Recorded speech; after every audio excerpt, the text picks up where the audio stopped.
Well, legal advisor Rudy Maritz joins us now on the phone line from Cape Town. Very good evening to you. We thank you very much for your time.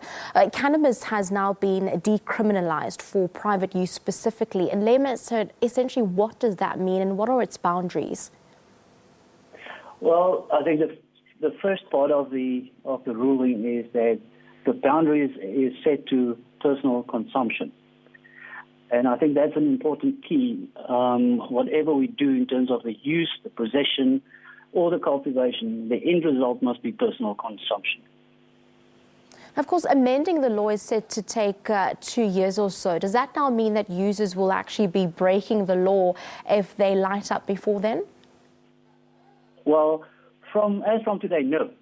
Because the moment the order was handed down, the interim relief that the court allowed for was what they call the read-in sections. In other words, when we read the law now, we have to read in what the order said. And that basically makes it non-criminal to use, possess, and cultivate cannabis for, once again, private consumption.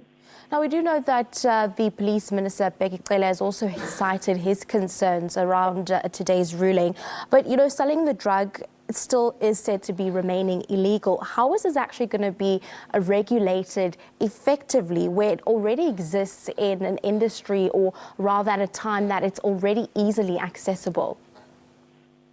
I think we're entering an area of major challenges. And one have to draw a line between when are we using it for personal consumption and when it's for financial gain.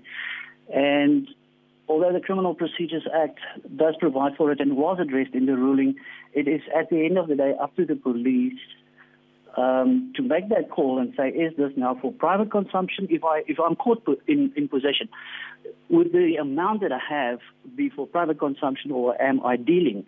Once they determine I'm dealing or suspect that I'm dealing, then obviously it needs to go the route of prosecution, and it's for the court to decide at the end of the day.